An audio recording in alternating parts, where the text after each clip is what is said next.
So, if you've been online at all, trying to build an audience, a following, a list of subscribers, an email list, or what have you, you've probably heard this phrase before.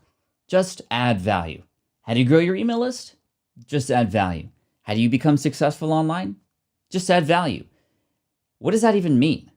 Well, today we're going to talk about exactly what that means so that we can move forward from this, understanding not just the fact that we need to add value, because I think that's just inherently known, but we need to understand how to do that.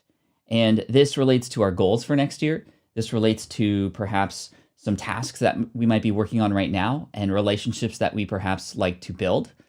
And as I always say, your earnings are a byproduct of how well you serve your audience. And as you'll see, the theme today is going to be all about serving first and understanding how we can help others, because that's really what the secret is. That's what is actually adding value. Value is not necessarily money. It could be convenience, it can be time, it could be entertainment, it can be information, but there's a lot more deeper things that we have to talk about than that. So welcome to the show today. Thank you so much for joining me. If you're here live, say hello to your friends, hook me up with an emoji if you're a member, and if you are watching the replay, hook me up with a hashtag team replay in the comments section right now, and hit that thumbs up button. Today, we're gonna talk about what adding value actually means. Thanks for joining me on the show. Welcome in. This is the income stream to help you achieve your dream. All while we keep it clean. This is the income stream.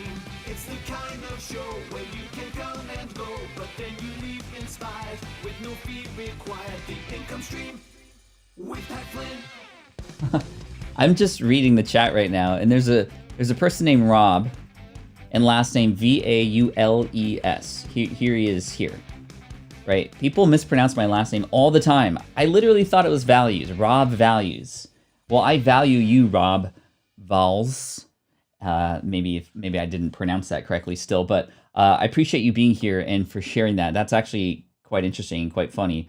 But sometimes it's the little details that go a very long way, right? In most cases, especially if you're trying to build a community, people often just value being heard. We talked last week about the sort of progression over time of what it means to be a part of something. And initially, it just meant having a voice to be able to speak up and say anything.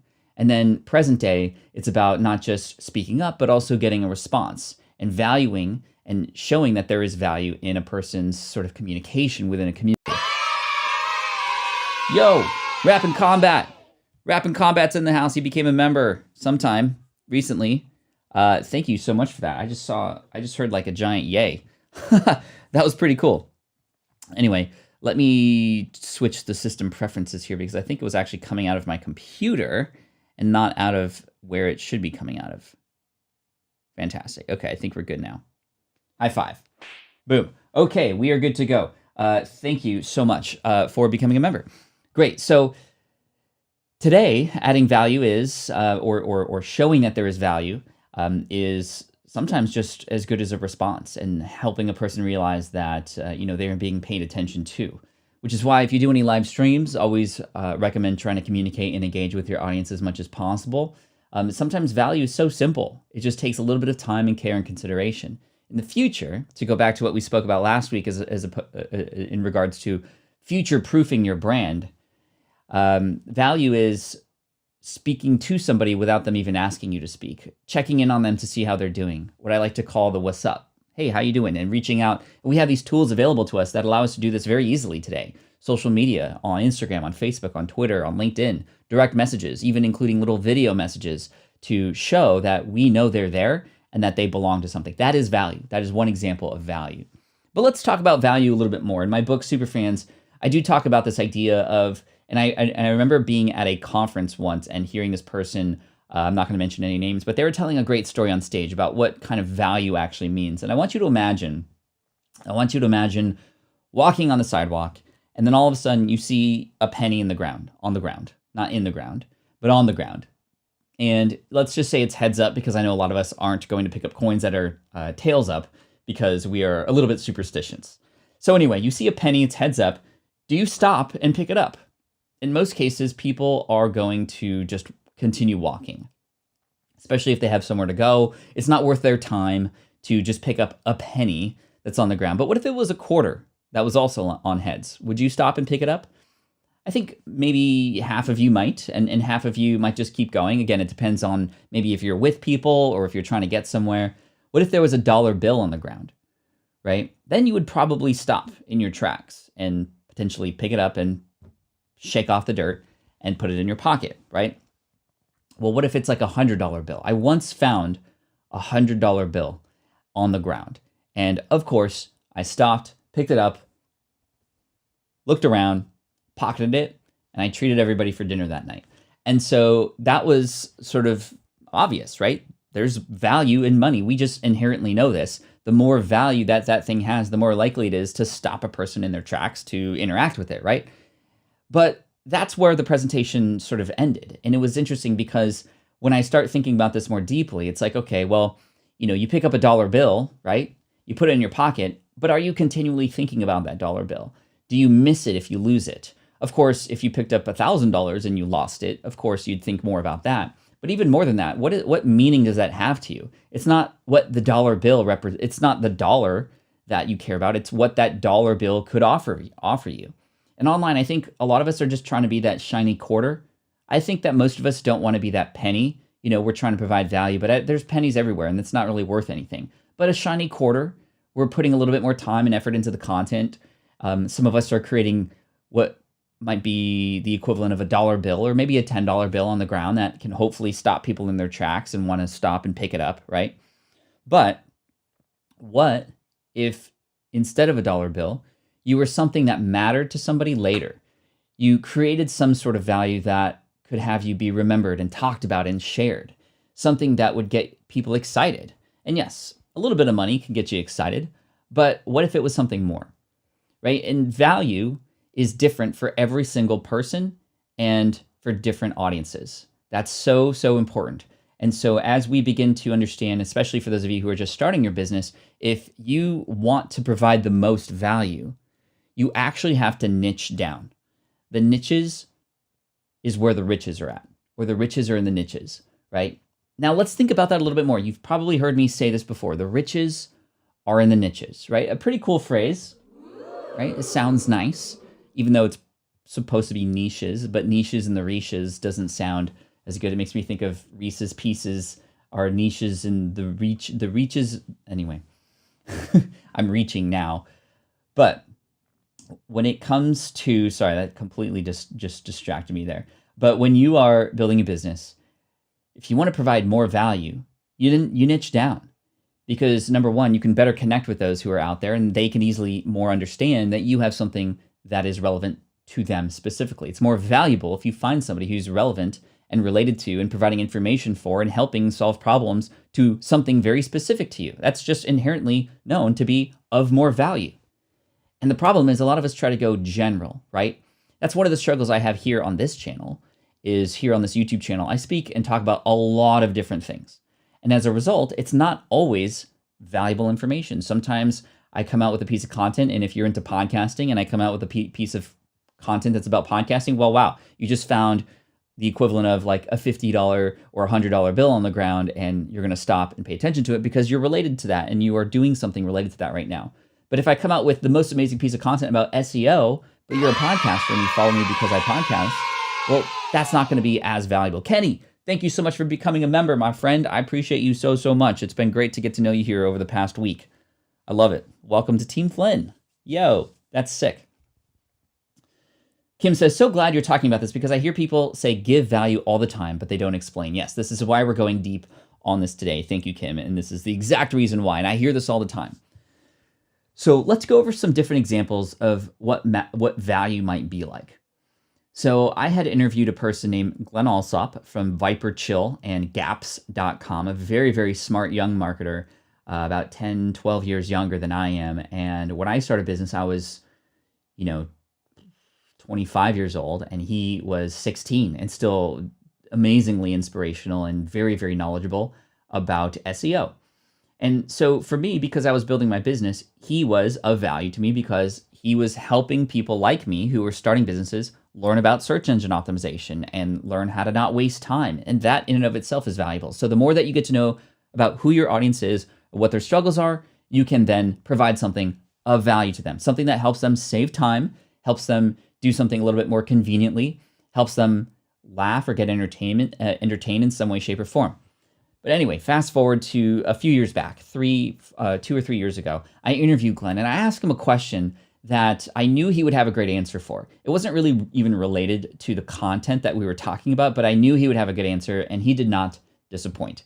So I asked Glenn the question, Glenn, for everybody out there listening to this podcast episode right now, how might you recommend they connect with an influencer and add value to them when they themselves don't have much to offer, when they themselves don't have a big audience, right? We might talk about this in the world of, trying to be a person who gets a big celebrity or an A-lister on your show. We talked about that last week as well in a specific episode here on the show. And many people default to, well, my podcast isn't big enough, so therefore I cannot help this person who has a bigger podcast than I am. So if you're trying to build relationships out there, it might feel very difficult because what do you have to offer? Well, you have to answer that question. But if you answer it in the question and within the context of, well, what would actually be valuable to the person that you're trying to build a relationship with or reach out to or connect with, doing it of service to them first will always pay you back in some way, shape, or form. Maybe immediately, maybe not in money, but in some way, shape, or form down the road. So Glenn's answer was really great because he pulled into the limelight exactly something that was on my mind at the time, which was a product that I have called a Switch Pod. For those of you who don't know, I have a physical product. This is it here. This is called a Switch Pod, which you can connect your camera to here. And of course, you can hold it in vlog mode right now, but then of course, with just a snap, you can turn it into tripod mode. And I had been talking publicly about this product and how Caleb and I were going to launch it. It had yet to launch when I had interviewed Glenn, but his answer was related to that. And he said, Pat, I know you're working on the Switch Pod right now. If a random person came up to you and said, hey, Pat, I know somebody who knows Casey Neistat. Casey Neistat being one of the top, if not the top vlogger in many people's eyes on YouTube, and somebody who uses tripods and is expressed disgust about certain tripods that he has used in the past. So if a random stranger came up to me at this time when we were looking for noise about the Switch Pod and to try and get it out there, if a random stranger came up to me and said, Pat, I know somebody who knows Casey, can I send an email for you to see if that might spark something? They're immediately going to be my best friend. I don't care who they are, I'm going to care everything about them and try to take care of them because they're already looking out for me. So if you are in the midst of trying to build relationships and you have specific people who you want to build a relationship with, the last thing you want to do is reach out to them and say, hey, I would like to become your friend. Or reach out to them and say, hey, I would love to have you on my show. Or reach out to them and say, I would like to partner with you. That's going to be the thing that works the least. That is not adding value. That's taking value, right? We need to discover what is it that's important to this person right now and what are their goals. Let me give you an example. As many of you know, I've talked about this the last few weeks here. I have a brand new YouTube channel that's coming out very soon. It's a hobby-based channel in the Pokemon collectibles arena, something that I've gotten really excited about lately and I can do together with my family. And it's just fun, and I'm investing in it, and I'm collecting. It's bringing me back to childhood. There's a lot of nostalgia. The market's going crazy right now, and it's a fun experiment that I can then share the results for here and within my YouTube and entrepreneurial channels and people who follow me for there. So it's really fun because I get to sort of start fresh again, and I get to be put into a place where I know many of you are, which is like, okay, how do I make noise in this space? How do I create something different? How do I add value? So little does anybody know, for the last month and 1 month alone, I've been going into YouTube and finding out who the top creators are in that space. And I'm basically following the same advice that I offer many of you in Will It Fly and in the course Smart From Scratch about creating your market map, creating a list of all the top people in the space that you're trying to get into, just to understand who those people are, who has already earned trust with that audience. Number 2, making a list of all the places that they hang out, all the websites. So I can mention pokebeach.com, which is the top news site, the Pokemon Center, which is a location that people buy things from online. There's so many different places. E4, which is sort of a more convention type situation and community online for really high level collectors and people who want to know about these things. So I've done research, just like I always ask you to do too.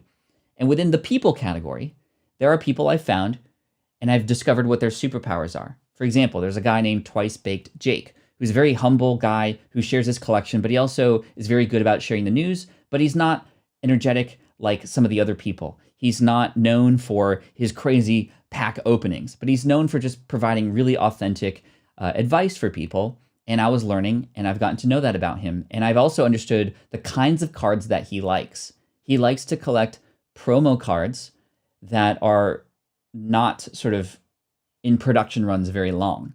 So I've made a mental note about that. And actually, it's not just a mental note. I've written this down. There's a guy named PokeRev who is known for more of the crazy pack openings. He's in the middle of opening 7,500 packs of some specific sets for his members. And he goes live almost every day. And he's pumping out all this content. I saw him on Gary Vee, actually, and his content and his channel is blown up. Well, guess what? I've become a volunteer moderator for his live streams. So I'm in the live streams now. And when I'm in the live streams, I'm providing value by helping get rid of spam, by helping keep the chat clean. But at the same time, I'm getting to know him and the audience a little bit better. And in fact, one thing I did recently was I received some cards from him that I purchased, and I got the box. And the box was very bland, right? I got the cards that I needed, but I reached out to him and I texted him because we have become friends now. And I said, hey, I have a few ideas to make the experience of opening and receiving your boxes a little bit better. Here are some of my ideas. And I'm not going to tell you exactly what we've done because I don't want to give it away yet, but just some small little things that I know from an entrepreneurial perspective that he could do to build his audience and have even more raving fans just with that experience of opening a box from him. And so he was super stoked to hear that information from me and said, hey, if there's anything I can do for you, let me know. Don't you think that that might work out when I eventually launch this channel publicly? In fact, just the other day, I have to share this with you because he shared it with me and it kind of blew me away, right? Just from being in his community, I'm going to share with you a video.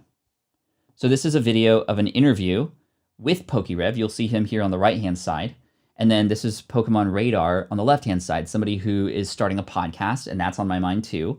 And this person on the left-hand side has some amazing collections and is in it not for the hype, he's in it for the information, right? So anyway, let me go back to around the 14-13 mark, and I want to play this for you. And again, what is the whole point of this? The whole point of this is to show how I'm learning about who is in this space so that I can figure out what I can do to help them. This is one of my main strategies for infiltrating this space. But that sounds kind of manipulative, right? But it's infiltration so that I can understand what my position is in this space and how I could serve others, right? Another thing that I'm going to do is with a lot of the fancy equipment that I have, I'm going to be taking some really amazing shots of these cards. And I'm going to let all these creators know who don't have this equipment, who don't have access to good video. I'm going to say, you know what? Any content that I create about any of my cards, you are welcome to use on your videos too for free. So I'm going to be creating a library of super amazingly beautiful shots because I have the setup here. And that's something that I can offer to this space as well, right? So anyway, let me play this video for you. This is PokeRev on the right-hand side. Flynn, and it's like the crazy turn of events, but he's one of the guys like back in like hold on, he just said, I think he was just, hold on, 20 stories high or whatever, doing all that kind of stuff. You're thinking and you're like, I like, and then all these different things come on my mind, like, oh, maybe I could try this, maybe I could try this. So the first time I wanted to try like to break out of and do something that I thought might have been fun was, I mean, at one point I tried building websites. Like there was a lot of stuff going on, like in the early, like 2010, 2009, it was a lot of like blogging, like people would blog. Those were really popular. Like YouTube was popular, but it was nothing like it is now. And a lot of people would stick to like blogs and websites and stuff like that. Blogspot.com. Yeah, yeah. It's like it's just like all those on, like I'm just sort of waiting for like it. I remember like LiveJournal and that kind of stuff people would do, but like that was still pretty big. And there's actually a guy. It's a crazy story. This guy, his name is Pat Flynn, and it's like the crazy turn of events. But he's one of the guys like back in like the day, like 10 years ago, that inspired me. And he had his website, Smart Passive Income, and he talked about, you know, building online businesses and all this kind of stuff, building these things. And I followed him, and I signed up for his newsletter, and you know, I'd read his emails and stuff like that throughout the years. And you know, there was all these different books and things I read over the years, but he was one of these guys that inspired me and definitely impacted me to a certain extent. But anyway, long story short, a couple of months ago, I see he joins up to one of my live streams, and he's in the chat, and now he's a huge part of the community. Huge part of the community now. He's like there all the time. He's starting his own YouTube channel for Pokemon, and it's just, I'm like, dude, like I've like known you like for like a decade, like literally like I still get your emails to this day.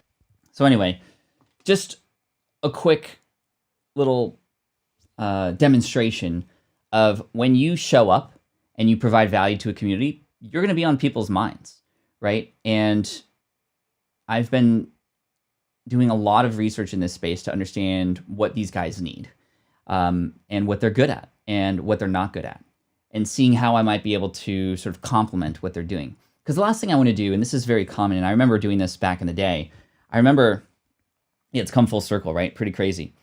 It's just so weird to see, like, okay, planning to get into a new space, getting involved, and honestly, it's not a little bit of time. I've been spending a lot of time focused on this because I really want to do it right. And so I've been spending, 2 hours a day researching this particular audience, what they're looking for, what they want, and the kind of person who I want to be in this space. Anyway, it's just really cool to see it come full circle. And again, providing value. What does that mean? Sometimes it means doing stuff for others first, right? And figuring out what they need, right?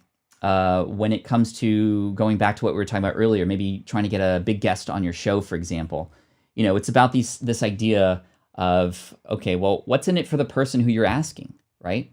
If you approach somebody with, hey, I'd love to have you be a guest on the show, it's like, well, okay, that's what you would love, but what's in it for me? Nobody's going to really say that, but that's what they're thinking.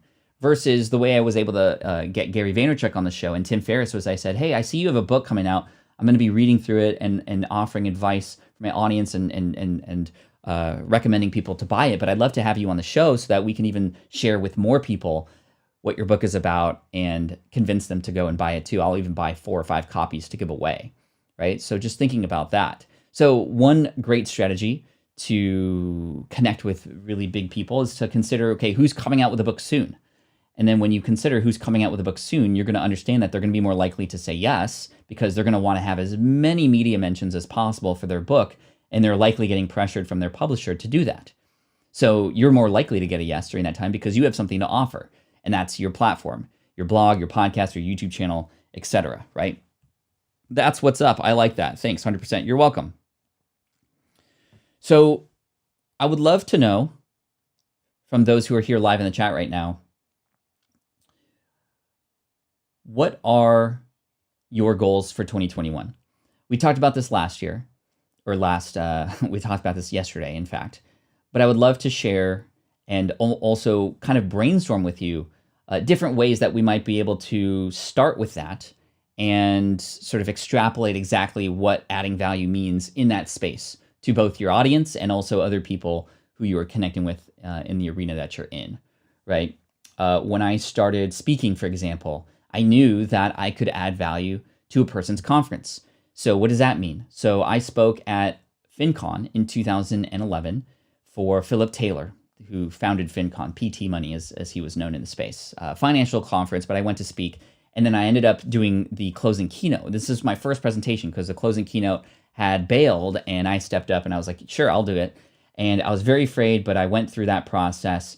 And not only did I go to create a presentation and hopefully help and motivate and inspire and give information for people, but I wanted to make sure that I could provide value to PT in more ways than just my 45 minutes on stage. I came to the conference early and I got to meet as many people as possible and welcome them to the conference too. I got to go and make people who are alone in the corner feel a little bit more comfortable about their first conference as well. So even though I'm an introvert, I wanted to serve PT and his audience. And one comment and one piece of feedback that I always hear about the conferences that I would go to is not just the fact that I was able to deliver on stage, but the fact that I was there interacting with the audience too and making them feel welcome to the conference. In fact, I did this more strategically in my later years of speaking. Just a couple years ago, I spoke at Podcast Movement, and I strategically placed myself in front of the registration area to shake hands and welcome people. And being one of the previous keynotes at this conference, I knew that this is something that this conference would very, very much appreciate, right? And so them being there, having people come in, see me, shake hands, and welcome people, almost like as I was a part of the staff. Did I have to do that? No. In fact, most speakers plug away in their hotel room and don't come out until it's time to speak, or they don't even arrive until their day to speak, and then they leave right away. But I want to provide value to the conference director. And what has that done for me? It's allowed those conference directors to all speak with each other. And it's so easy now for me to get on any stage because people talk, and I can have references from people I've spoken at their events before who are going to say nothing but great things. But it took some work, and it took some purposeful serving for that audience, if that makes sense, right? So EJ says, my goal for 2021 is to be the go-to person for all information for helpful travel tips and tricks. That's awesome. So part 1, we know it's for people who want to travel. Part 2, who within travel? Because the more that you know who it is that you're serving, EJ, and I know we've talked about this before, and we've done a website review for you too, and looked at your YouTube channel, I think, for a little bit, but who are we helping and how? So is this for families, for example? And I don't know exactly who you target, but let's just take this for example. You help families with young children find places that are amazing for adventure, but safe for kids. So that could be a hook, right? Oh, you have a family? Awesome. Go to EJ, because she's the one who can help you find some really safe spaces with some really kid-friendly restaurants and kid-friendly playgrounds and stuff and activities that are great for kids that are, 10 and under, for example, right? So let's go to Aulani in Oahu, which has Auntie's Beach House, which is for kids between the ages of 2 and 12, so that the parents can go and have a good time having a cocktail at the bar while the kids are being taken care of by Disney staff members at Aulani. That I know because that is something me and April had once done before too, right? But now that we know this, how might we add value, right? Who might we add value to? So let's say you do some research and you find a parent YouTube channel who their first goal when we get back to normal of some kind and we can travel again is to go to Disney. And then you go and you reach out to them and say, hey, I see that you're going to go to Disney. Have you ever thought about going to Aulani? Because it is Disney, but it's also super family friendly. And with younger kids, it could be a nice thing. And I see that you're also living in the Midwest, so maybe you might like a beach scene for a little bit too. And they have this little cove. There's no waves. It's safe for kids. You can even paddle board and do snorkeling and stuff. So if you would like more info about that, I'd love to share it with you so that I can help you plan your trip and make it easier for you. And then you can just focus on building memories with your kids. So do you see how I'm sort of like finding people who would benefit from the specific information that I have to offer? And I love what Kathy is saying here. You may know way more than you think. There is this thing called the curse of knowledge. The idea that when you know something, you forget that you know it. Meaning you don't remember what it's like to not know it. That is the curse. If you know information, you cannot fully empathize anymore. You cannot literally put yourself in the shoes of somebody who doesn't know that thing anymore because you already know it. You can't unknow it. And so as a result, it can be very difficult to relay or share information in a way that's inspiring, educational, informational. And so we need to do a lot more research and consider, okay, well, who is at the beginning? And you might realize that all the stuff that's basic for you is super valuable and interesting to somebody who's just starting out, right? So let's find some other goals. I'm going to scroll up and down here. Chris. What's up, Chris? Good to see you here. I think it's been a while since you've been in the house, but it's good to see your name again, my friend. 2021. Have the architecture firm I started this year make enough money to pay the bills and get through the year. Amazing, Chris. As you know, I was a former architect as well, or aspiring architect, having gotten laid off and then began my career as an entrepreneur. But when it comes to making money as an architect, it's all about the client relationships, right?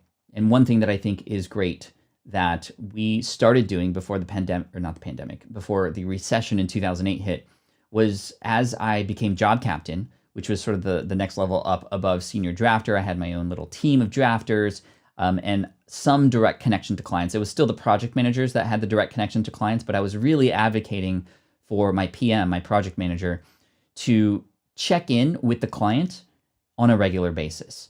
Typically, we had these bi-weekly or even monthly calls just to kind of check in for this larger project that we were doing together. And I said, you know what? It would be really cool if you just reached out or even just texted the client every once in a while just to go, hey, checking in, want to see how you're doing.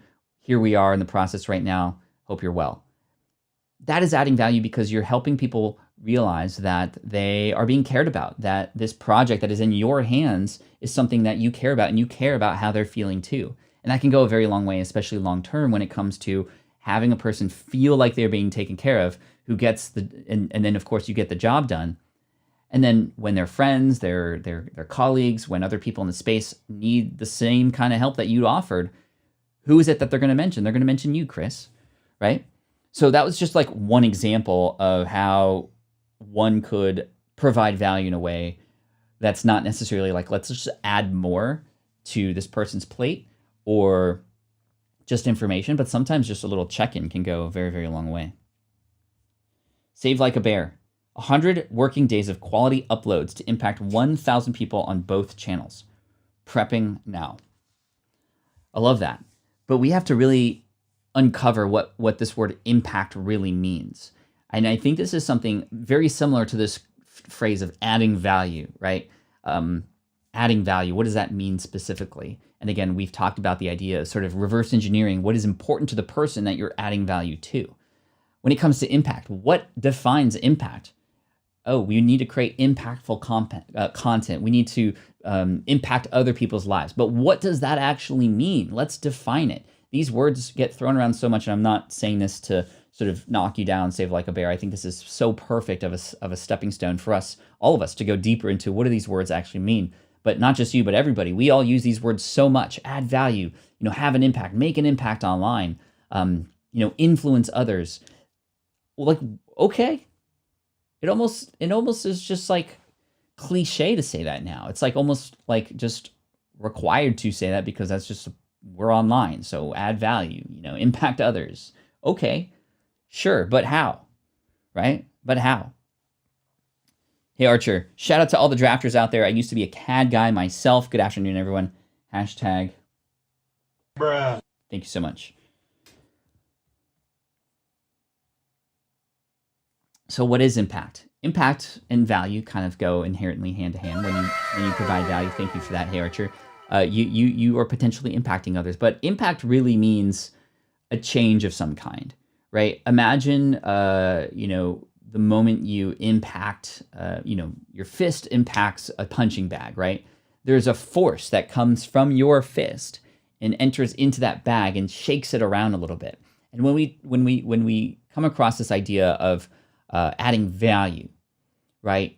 We need to get to the sort of existential level, to the human of what would actually be a force that would change their direction, right? That is what impact is and does. Good impact, at least, because you can just just flick somebody and that's impact, but that's not going to do anything. That's more annoying. And I think a lot of us are just flicking things at people all the time versus let's go in for that hard punch that's really going to knock them off their feet and get them going to where they need to go. And maybe I don't want to use the word punch or anything like that because we're talking about violence, and I don't want to have you be aggressive with people, but you kind of have to aggressively understand what it is that they need help with, right?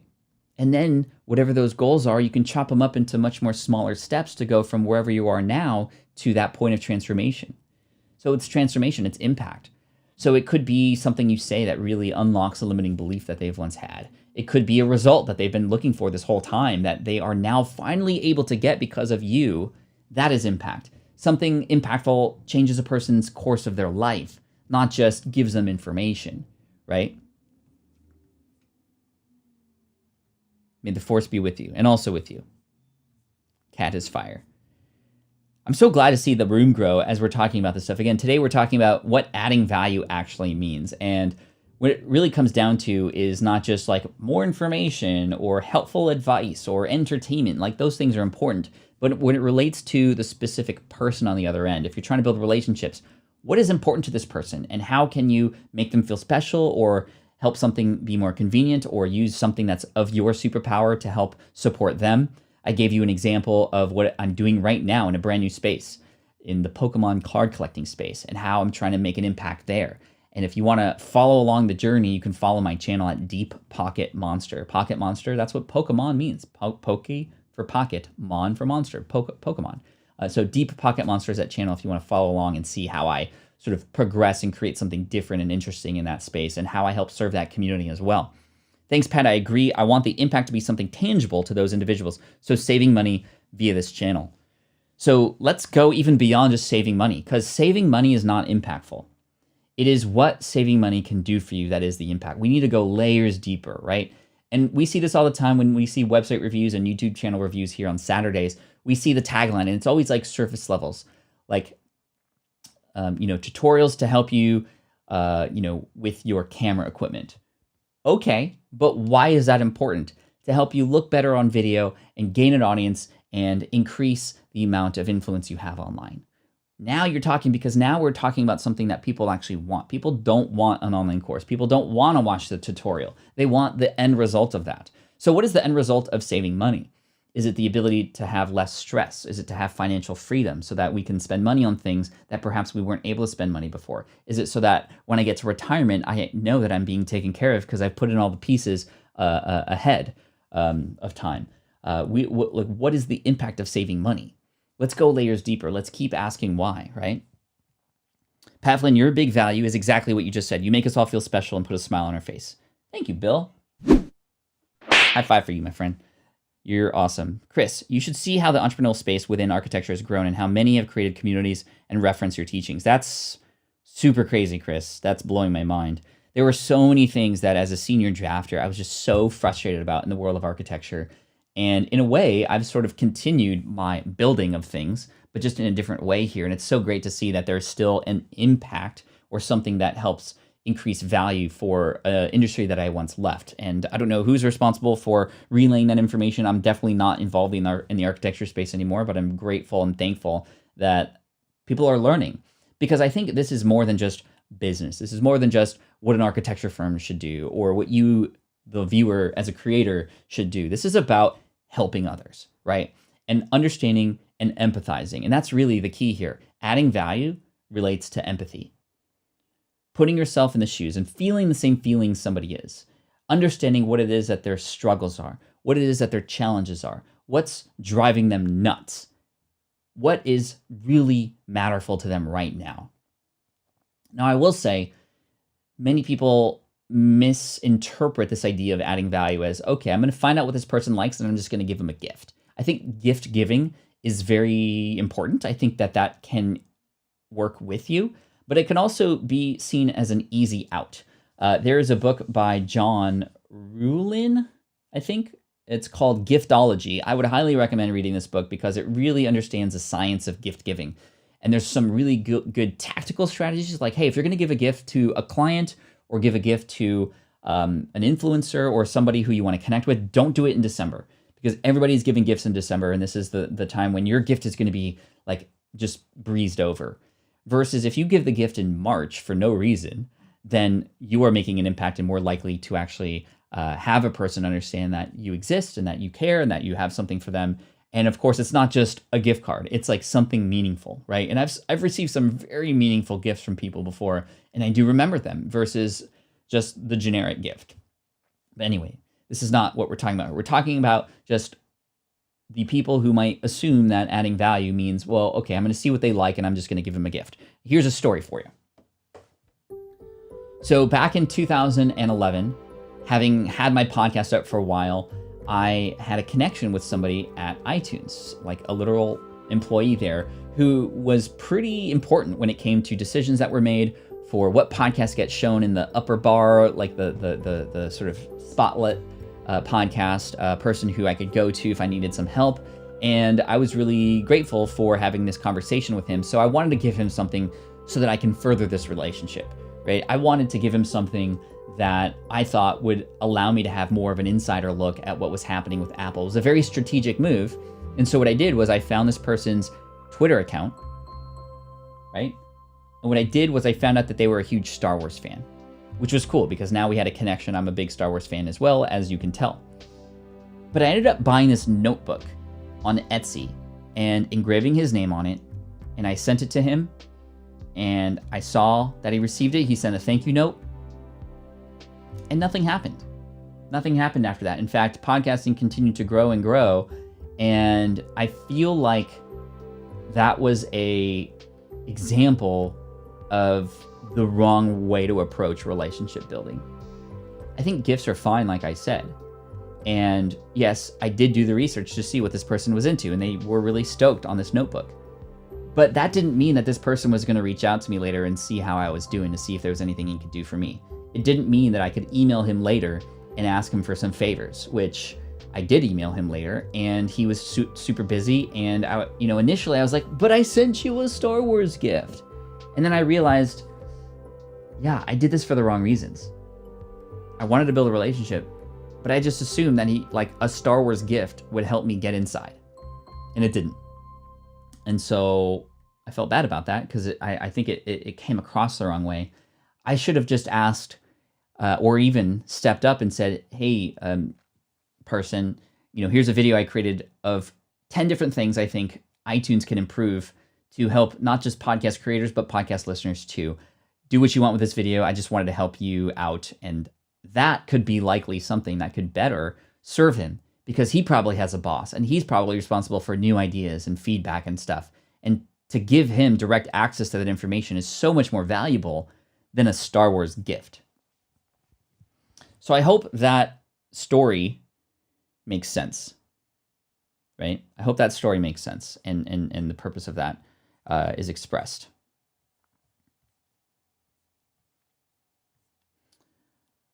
All right, let's go up to some more. Let's go up to some more goals. So we got Travis here. It says, my goal is to get my community built on Mighty Networks and creating consistent videos and podcasts. Awesome. So let's think about what could be on Mighty Networks that you create that a person can go, I don't care how easy or complicated it is to do that. I want to go there now. I have to get this information. I couldn't imagine not being a part of that community, right? So perhaps it's very purposeful moments of connection between group members. One thing that we're doing in SPI Pro that has been very, very successful is that we've taken the opportunity to actually create little mastermind groups within SPI Pro so people can connect with each other and learn from each other in a more direct manner on Zoom calls and things like that. And that's been extremely valuable. In fact, I had a call with somebody yesterday who said that they have connected with somebody within SPI Pro who is going to help them launch a product. And in exchange, they're going to also add value to that other person's course. It's like, wow, these connections are happening because we now have moments of opportunity for these connections to happen in a filtered space for business owners and entrepreneurs. So Travis, I'm so excited for that for you. So it's going to be way more than just, okay, what buttons do I click? What should I upload to Mighty Networks? Mighty Networks is great, by the way. It's going to be, okay, well, what is that experience going to be like? And understanding why people would want to join and talking to the people who you already have in your community and the people that you can already perhaps have direct access to, and just discover more about what ultimately are they looking for. One thing that we did when we were building SPI Pro is we ran a survey. And in this survey, we asked, well, what is important to you about a community and getting into SPI Pro? Like, what's the number one reason why you want to join? The number one thing was networking and connection. The last thing they wanted was more content, which was really interesting. And that was for our people. Your people, Travis, might be a little bit different. I'm really enjoying my SPI Pro experience. Thank you, Scrap Happy. I'm really enjoying the fact that you said that. Cool.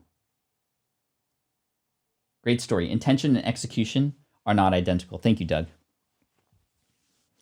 Yeah, I mean, so Greg, when will SPI be opened up again? SPI Pro, January. We're going to let people in once a quarter. We were letting people in once a month, but we found that when people come in larger groups and cohorts, people are more likely to connect with each other. So it's worth the wait. And sort of, we're going to let people in January in another launch. And we're really excited because the community is growing and it's just becoming stronger and stronger. And it's taking its own sort of like Facebook-like sort of momentum, which is really cool. Thanks. Purposeful connections in the community. I love it. You're welcome. You're welcome. Thanks, Pat, for all the valuable information. I love your instructional videos. Thank you. I appreciate you. I appreciate you. What does Kushkatkin for the world mean? Kushkatkin, maybe that's your name. I know por el mundo, but I don't know what Kushkatkin means. But I kind of like saying that word. Kushkatkin. All right.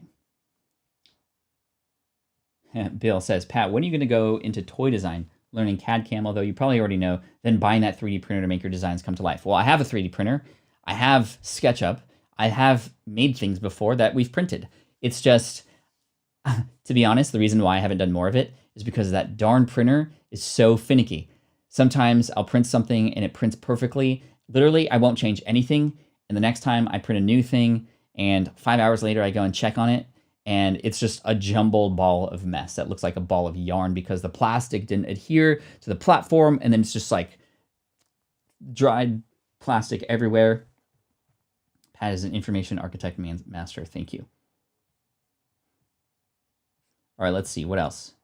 Ryan, Pat Flynn. My goal is to continue to help men grow as being better husbands and fathers and also help restore and save marriages. Had some come to me recently thanking me for doing my podcast. That's awesome, Ryan. That's really great. I think the one thing that I can share to help provide value for you, if you will, is really get into the heads of those men who you are serving. And you kind of have to get emotional. And I think we all know that most men maybe are less emotional creatures. And so having a safe space and a place where stories can be told, where we can get real and realize that we're not alone and that it's okay to be emotional and to have just this space to share things.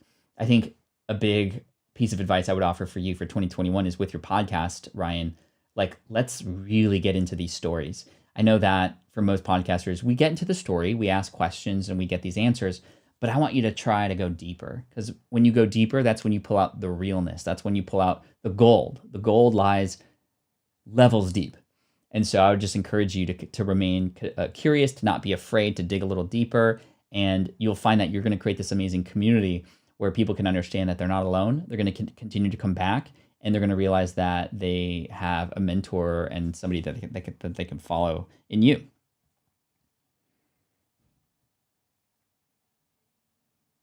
What 3D printer do I own? I don't even remember, to be honest.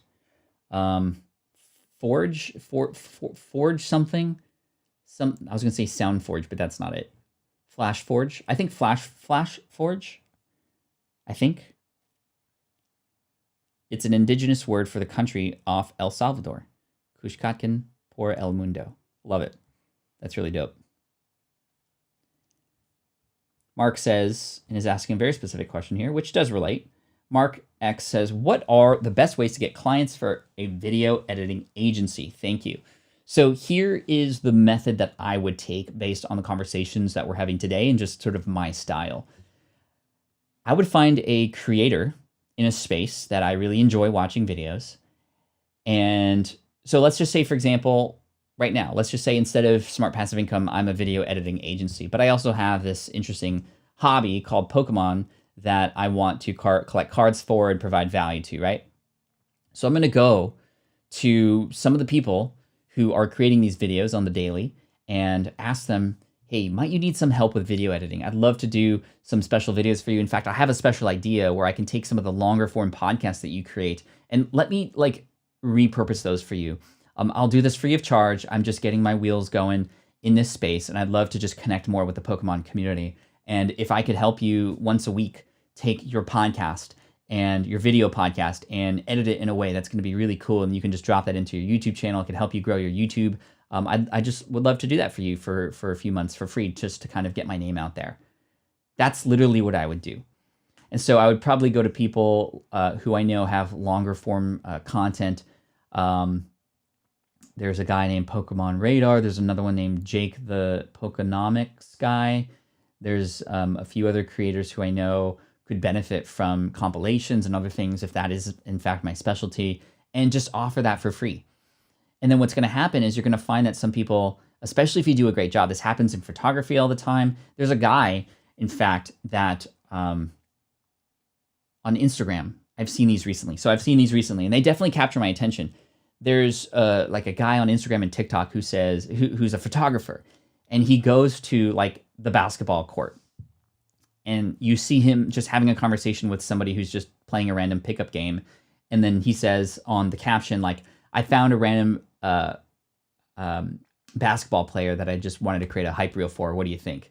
And then it's like 15 seconds of like super amazing shots and transitions, and he's balling and like shooting, and there's like a target on the basket, and it's like really dope music. And you're just like, oh my gosh, if I played basketball and I'm just like a regular, I would love a hype video like that. And this guy's name is getting out there because of it. He went to a park and found just a couple with their kids and was like, hey, can I just take family photos for you for free? And he did it, and he shared it, and they're like the most beautiful photos. You think that this person's not going to get clients? Of course they're going to get clients, because they're showing their work in a public way, and they're showing something unique and different, right? That's literally how I would do it. That's how I would do it.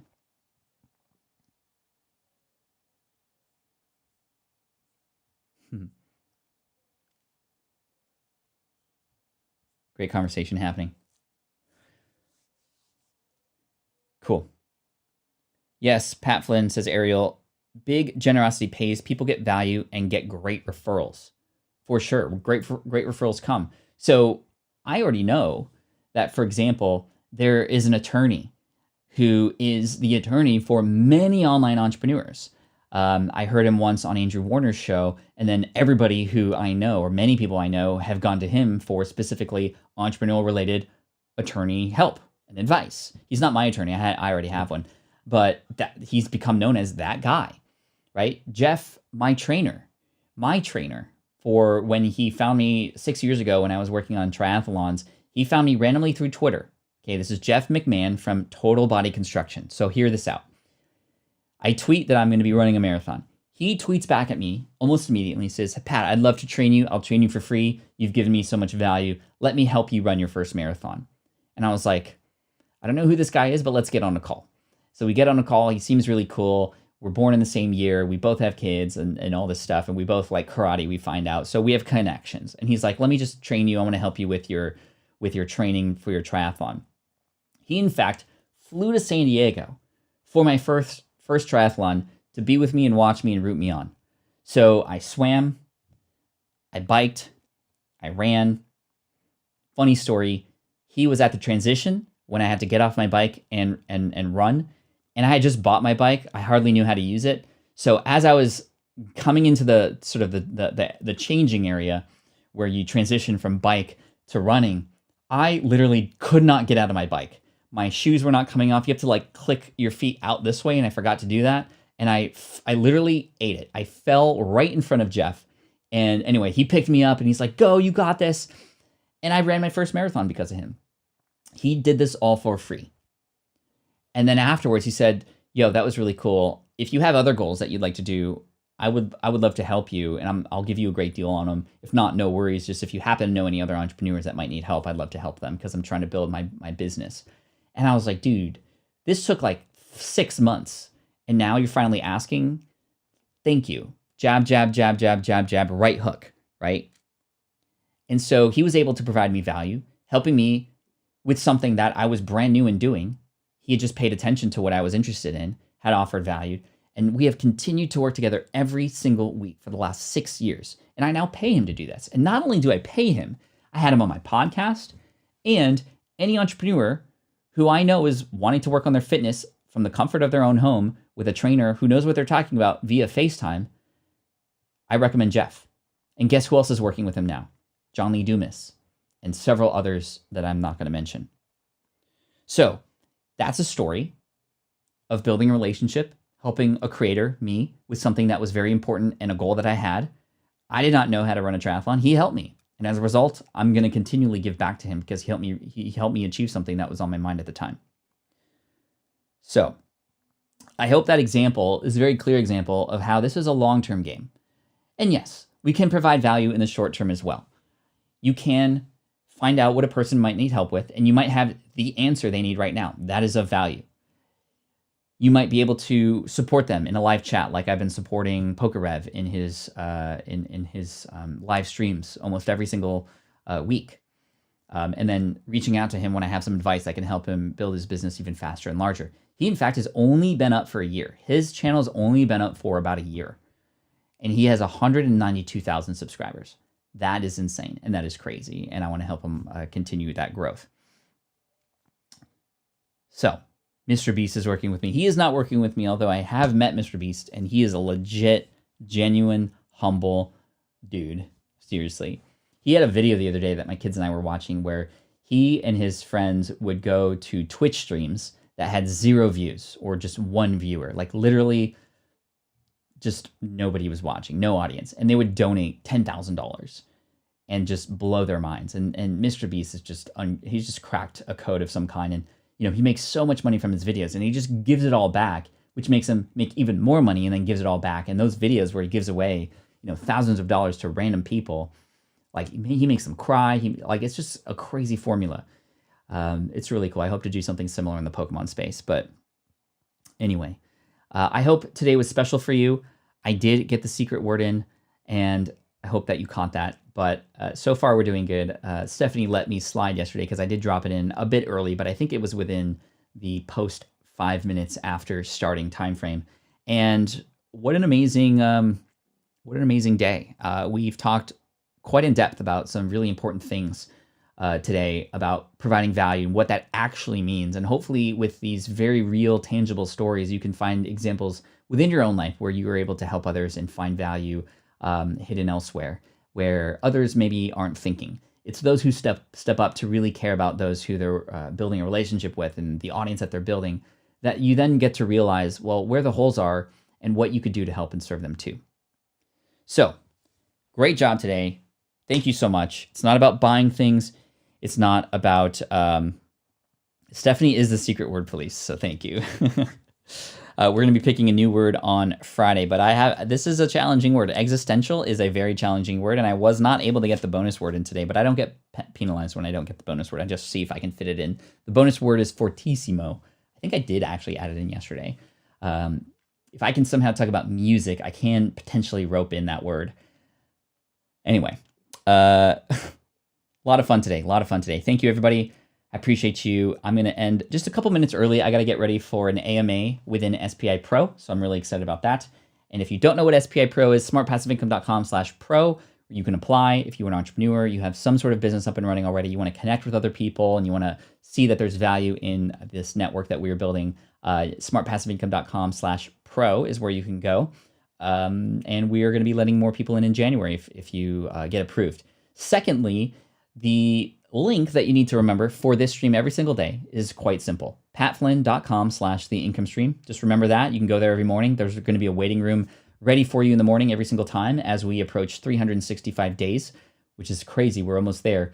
And then finally, there is the Team Flynn merch that just came out. patflynn.com/merch. We have an exclusive December 2020 only shirt that we're going to be printing for everybody who pre-orders. And that's going to be a Team Flynn shirt designed by our very own Hey Archer. And it should be a lot of fun. So anyway, great morning. Thank you, everybody, for your help and support and for being here and being a part of the community. There will be no Twitch today, unfortunately, because I have some presentations I'm going to be giving during that time. But we will likely be streaming probably Thursday and then Saturday for sure. So thank you. Appreciate you, Christina, John, Andrew, Daniela, Peter, Bill, Antonica.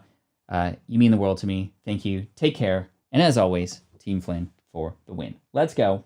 This is the income stream to help you achieve your dream. All while we keep it clean. This is the income stream. It's the kind of show where you can come and go, but then you leave inspired with no fee required. The income stream with Pat Flynn. I'm seeing Ryan Rob's comment here. I really confuse my wife when I use Pat's secret word in conversations. Do you do it once a day too, or like in every conversation? Anyway, today was so good. Thank you, everybody. I appreciate you. And let's go add some value. Peace out, y'all. Bruh.